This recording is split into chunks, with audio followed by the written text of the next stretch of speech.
bonjour à toutes, bien le bonjour à tous, c'est Alex, j'espère que vous allez bien et je vous souhaite la bienvenue dans cette quotidienne numéro 73 du mercredi 2 septembre 2015, une quotidienne que j'ai déjà tournée, qui durait 36 minutes et qui malheureusement a planté à cause de OBS qui a une fuite, un trou béant de mémoire. Je me suis retrouvé avec mes 32 Go de RAM utilisés, Windows complètement figé, bien sûr la vidéo niquée, hein, je peux pas l'utiliser, rien à faire.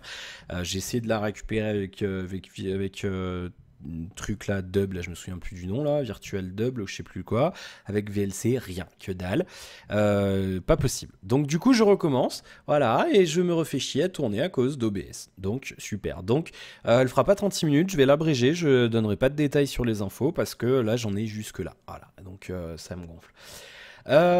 Du coup, on va y aller rapidos. En plus, j'ai plein d'infos, il y a plein de trucs. Mais non, voilà, bah bravo, merci OBS, c'est génial. Qu'est-ce que vous voulez que je vous dise? Donc, c'est de la merde. Voilà, je trouve ça débile. Donc voilà, je trouve ça un petit peu con. Bien. Et je suis en train de voir que Huawei apparemment a fait sa conférence à 15 h alors qu'elle était prévue à 16 h. Bravo! Ça m'énerve, putain, il n'y a aucune communication nulle part. Ça me gonfle les trucs pareils. Bon, bah c'est pas grave. Allez, je vous donne rapidement les infos et je vous donnerai les infos de cet après-midi, demain, bien entendu. Je prends vos commentaires juste ensuite, je vous réponds et on boucle. Voilà, comme ça, il n'y a pas d'histoire. Je préfère faire comme ça que de pas en faire, hein. Vous m'excuserez, mais voilà. Le changement de logo que j'aime beaucoup, voilà, moi je trouve ça fait moins corporate, ça fait plus entreprise familiale, accessible, donc je trouve ça très bien. Nextbit qui a annoncé Robin, son smartphone tourné vers le cloud, grosso modo, alors vous vous renseignerez si ça vous intéresse. En gros, en fait, la plupart du temps, le téléphone est relié avec le cloud et donc ça permet de stocker tout un tas de choses, applications, le photos, etc. Le téléphone est disponible en financement sur Kickstarter, le design est vachement joli, je trouve, ils osent, voilà. Il y a juste la batterie qui est un petit peu dommage. On est sur du 800 Snapdragon 808, une batterie de 2680 mAh, 3 Go de RAM, pardon, de l'USB-C, du NFC, de la 4G, une LED de notification sur le bas du téléphone, donc en bas au niveau du port USB, donc là au moins ça sera intéressant. Pour ceux qui posent leur téléphone face avant, enfin écran côté de table. Sur Kickstarter, ça coûte 400, enfin presque 500 $ avec les taxes et la livraison en France, donc 450 €, c'est dans la marge, dans la fourchette de prix habituelle pour ce type de téléphone. Donc à voir si l'OS est intéressant. Giga7 qui annonce des terminaux Android, je vous en avais déjà parlé, ils partent sur 3 terminaux intéressants en termes de design et de specs. Très rapidement, on a le Giga7 ME Pure, c'est l'entrée de gamme, on a de l'entrée de gamme de chez eux, on a un Snapdragon 615, on a 2 Go de RAM, un écran Full HD 5 pouces, 13 mégapixels à l'arrière, 8 mégapixels à l'avant, de la 4G, catégorie 4, double SIM, USB-C, et une batterie de 3320 mAh, ça c'est vachement bien. Une puce de traitement audio Dirac HD Sound, et le prix est à 349 €, donc une grosse batterie, de la 4G dual SIM, du NFC, du capteur d'empreinte digitale, je sais plus si je l'ai dit, mais il y est. Un bon appareil photo, avec une bonne ouverture de 2, un écran Full HD, intéressant, on verra ce que ça donne. Le Giga 7 Mi ou ME, plutôt complet, je vous le montre rapidement. En termes de design, ça donne ça, voilà, donc ça ressemble un peu à l'iPhone, mais c'est pas mal. On est sur le même terminal, en fait, sauf qu'on a un Snapdragon 810, toujours en écran 5 pouces Full HD, Snapdragon 810 donc cette fois-ci, 3 Go de RAM, en acier inoxydable et aluminium léger pour le boîtier. L'autre là-haut, en fait, il était en... On n'a pas le design, tiens. Non, aluminium, voilà. Là, c'est un acier inoxydable et aluminium léger, donc on a un petit écran, on a un petit écran au-dessus, 32 Go de stockage interne slot micro SD, capteur UV, ça c'est intéressant, c'est-à-dire que vous pouvez voir la puissance du soleil n'importe quand avec votre téléphone, un port infrarouge, capteur cardiaque et une batterie un petit peu moins bonne de 3000 mAh, bon pourquoi pas. Charge rapide, on nous promet 3 heures d'appel avec 5 minutes de charge d'après le communiqué de presse. On est à 16 mégapixels à l'arrière, toujours 8 mégapixels à l'avant, toujours dual SIM, toujours 4G, sauf que cette fois on est en catégorie 6, et le prix, je vous le répète, 469 €, donc ça c'est vraiment pas mal. Et le plus premium, à savoir le ME Pro, on est à 549 € avec encore une fois le Snapdragon 810, 3 Go de RAM. Là on passe à 5,5 pouces, toujours Full HD, toujours 32 Go de stockage. On passe à 20 mégapixels pour la photo et la batterie. Là je dis oui monsieur, j'achète 4000 mAh. Giga 7 a compris que c'est aussi une histoire d'autonomie du côté des smartphones, donc une bonne batterie, une bonne config, 549 €, pourquoi pas? Giga 7 7 mérite qu'on s'y intéresse. Donc on a fait une demande de prêt, on verra ce que ça donne si on a l'occasion de les tester ou pas. On passe du côté de chez ACR rapidement. Je speed, hein, mais je vous assure, j'ai fait 35 minutes de vidéo et c'était vachement bien. Pas de cafouillage, rien, et le truc plante. Donc je vous assure que désolé, hein, mais j'ai pas envie de refaire 35 minutes. Je pense que vous comprendrez pourquoi. Faire 2 fois la même vidéo, c'est chiant.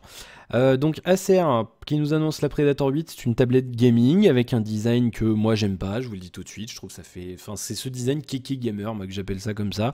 Vous savez, en mode robot, en mode... je trouve ça stupide, moi j'aime bien quand c'est sobre, je suis gamer et j'aime bien les trucs sobres. Hein. On n'aime pas tous les robots, hein, ce que je disais dans la première vidéo. Mais non, je sais pas pourquoi ils font ça, bon peu importe.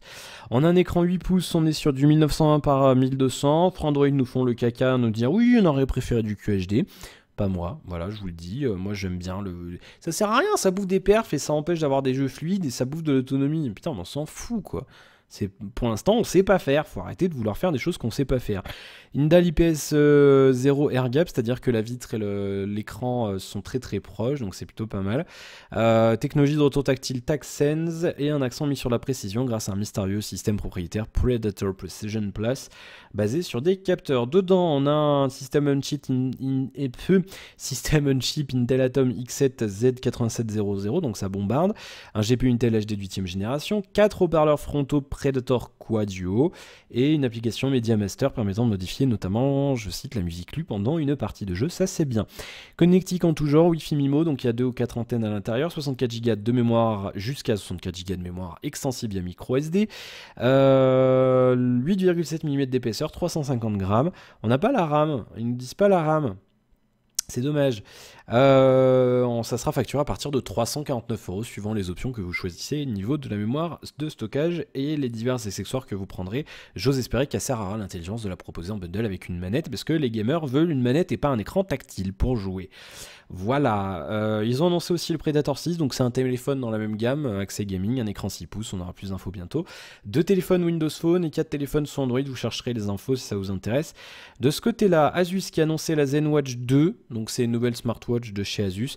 2 tailles différentes cette fois-ci, concrètement le design ne change pas vraiment, hein, je vous le montre. Ça fait très Apple Watch je trouve celui-là, vous me direz ce que vous en pensez. Techniquement ça change pas. On a toujours un affichage AMOLED 320 par 320 pour le modèle le plus grand et 280 par 280 pour le plus petit. Toujours un Qualcomm Snapdragon 400, toujours 512 Mb de RAM, toujours 4 Go de stockage, support du Wi-Fi, du Bluetooth 4.1. Le chargeur magnétique a été repensé, l'autonomie est de 2 jours entre deux charges grâce à une batterie de 400 mAh pour le modèle le plus grand et 300 pour le modèle le plus petit. En termes de taille, on est sur un format 49-41 pour l'écran le plus grand avec 1,63 pouces et l'autre 42-37 avec un écran de 1,45 pouces. On a un petit logiciel qui s'appelle ZenWatch Message qui permet d'envoyer des messages entre les montres. Pourquoi pas, c'est à la mode. Et on a donc une standardisation des bracelets, on a 22 mm pour le plus grand et 18 pour l'autre, et surtout le prix intéressant, très intéressant pour ce produit, 149 € pour la plus petite et 169 € pour la seconde. Moi qui veux changer de montre mais qui veut pas mettre 300 € dans une montre, c'est un produit qui est intéressant. Voilà, ça sort le mois prochain. Chez nous. Très rapidement, rumeur, Samsung qui teste le Snapdragon 820 pour le S7, une deuxième fournée de 820 pour Samsung pour voir si ça chauffe et si ça fonctionne bien, et HTC qui devrait annoncer, on m'appelle numéro privé, bah je peux pas te répondre, hein, je suis désolé, hein, je tourne moi là, je peux pas, c'est pas possible, ça sert à rien. Donc tu attends, il n'y a pas d'autre mot. Et ça se trouve c'est Damien. Damien appelle toujours en numéro privé. Bon bah désolé, hein, c'est comme ça. Et puis donc HTC qui annonce, je cite, un smartphone magnifique pour l'IFA. Donc on verra ce que ça donne. On parle du HTC Aero ou HTC One A9 qui ressemble un petit peu, faut le dire quand même, à l'iPhone.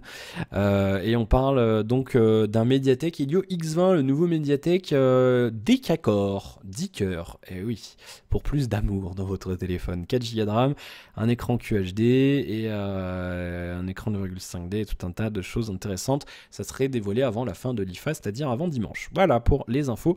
On verra ce que ça donne. Demain, je vous donnerai des détails bien sûr sur le Huawei, sur le Sony, sur plein de trucs.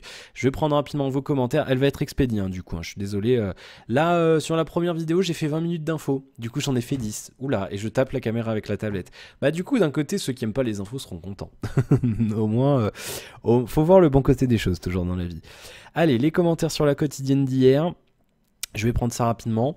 Je regarde un petit peu vos messages. Alors, ah bah c'est marrant, il n'y a plus le message de Vopoun. Bon, bah comme ça, Vopoun qui disait qu'en fait ça se prononce os et pas osu. Ou ozu, ça se prononce aussi en France. Ah, je le retrouve, ça y est. Et puis il nous dit, ça sert à rien d'investir dans le satellite, la DSL c'est mieux.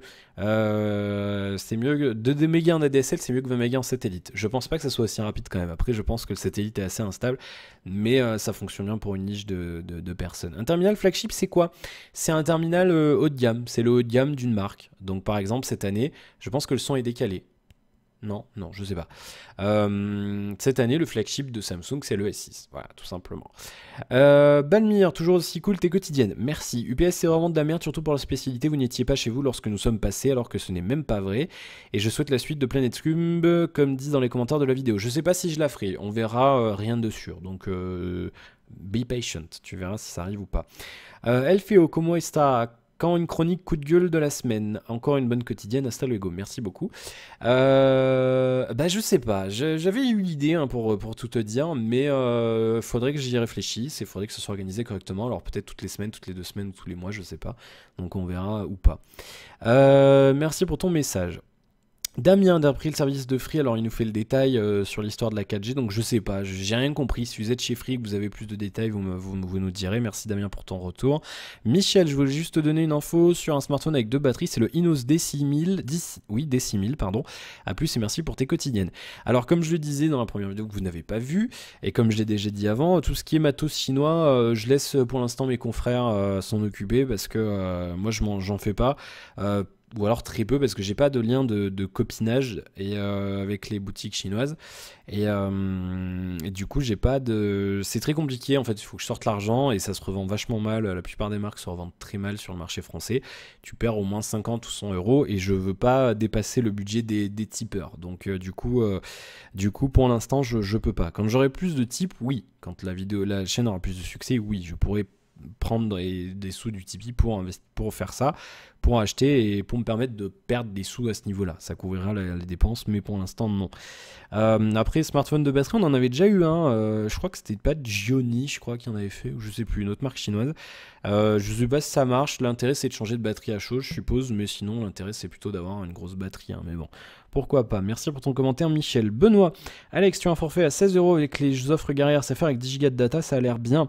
As-tu des news sur le Xperia Z5?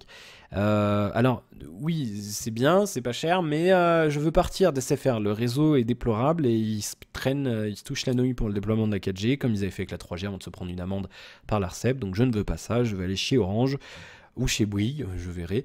Mais oui, sans parler du prix, le réseau est déplorable. Donc pour l'instant, je veux partir de chez SFR le plus vite possible. Merci quand même Benoît. Et des news sur le Z5, tu en as eu avant de voir cette vidéo je pense. Sinon j'en donnerai demain parce que la conférence est tout à l'heure. Alors bien sûr, est-ce qu'il y a un décalage horaire avec comme celle de Huawei? Huawei ils m'énervent, hein. Ils ont dit 16h, ça a été annoncé à 16h, ils l'ont fait à 15h leur foutue conférence. Ça me gonfle. À un moment donné il faut se mettre d'accord sur les heures, hein. Et qu'on vienne pas me dire c'est un problème de décalage horaire. Berlin est sur le même fuseau horaire que chez nous, donc non, il n'y a pas d'excuse. Pascal, mais il n'y a pas de quoi, très bon les cookies bonne maman, et les cookies gratuits. Donc oui, bah merci, c'était toi donc Pascal. Donc merci beaucoup pour pouvoir profiter de ça, et écoute, voilà, c'est cool. Merci beaucoup Pascal. Moi j'ai gagné 6 €. Et content d'avoir fait profiter de ça. Voilà, du coup on a fini avec les commentaires. La bonne nouvelle, je vous l'annonce, j'ai reçu l'invitation pour le OnePlus Tour. On a passé commande ce matin avec l'ami Huggy qui me permet de faire le test de ce terminal parce que c'est lui qui l'achète, c'est pas pour moi, c'est lui qui va l'utiliser après. Donc on a passé commande ce matin. Dans le meilleur des cas, il arrive je pense fin de semaine prochaine. Donc vous aurez le déballage à ce moment-là et je le testerai je pense 5 jours à une semaine. et après je vous ferai la critique et après il ira chez Hugi. Voilà, donc merci à lui, je vous tiendrai au courant bien sûr et donc à ce moment-là, vous aurez mon avis. J'ai vu que on n'est pas beaucoup en France à l'avoir pour l'instant celui-là, à l'avoir fait. Euh, j'ai vu qu'il y avait Axel de Test Mobile qui avait publié son premier avis, enfin ses premières impressions. Donc il devrait publier son test bientôt, je pense. J'ai vu qu'il y avait Jojol. Bon, alors, chacun son audience. Jojol, il fait ses tests de 10 minutes. Moi, je comprends pas l'intérêt, mais pourquoi pas. Donc, il a fait aussi. Greg le Geek. Ah, bah, lui, c'est facile, il est en Chine. Je sais même pas s'il en a eu une via une invitation. J'ai pas regardé sa vidéo, j'avoue.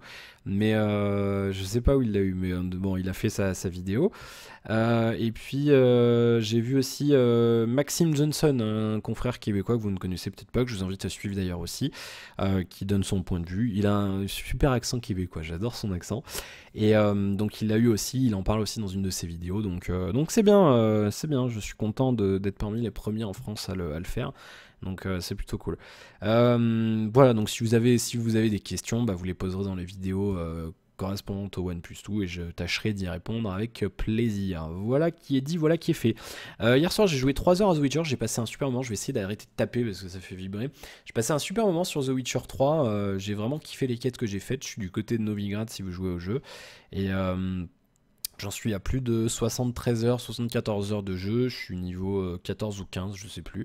Donc ce jeu va me faire 200 heures je pense, hein, très franchement à l'aise. Et c'est vraiment, si vous aimez les RPG, achetez-le, il y a encore il mérite vraiment votre argent, donc n'hésitez pas à l'acheter. Et moi c'est vraiment, je le dis, c'est une des meilleures expériences vidéoludiques que j'ai eues depuis que je joue aux jeux vidéo. De toute façon, voilà, c'est un des jeux que je pourrais mettre dans mon top 10 aisément, voilà, sans problème. Voilà, bah écoutez, merci pour votre fidélité. Du coup, 20 minutes de moins qu'originellement. Mais si d'ailleurs vous pensez que je mérite aussi un petit peu de votre argent, vous allez faire un petit tour sur Tipeee. Merci pour votre fidélité, je vous souhaite plein de bonnes choses. Je vous retrouve demain. Autre chose, j'ai décalé la critique de la souris. Du coup, j'ai bien fait parce qu'avec le perte de temps, je viens de perdre encore une demi-heure avec le bug de la vidéo. Donc, elle arrivera vendredi. Voilà, avec les conférences et tout, j'aurai pas le temps de le faire ce soir. Donc, elle arrivera vendredi. Voilà. Merci pour votre fidélité. Je vous souhaite plein de bonnes choses et je prie pour que ça ne plante pas là quand je vais arrêter de tourner. Je vous souhaite plein de bonnes choses et je vous retrouve très bientôt pour le suite de nos aventures. À demain!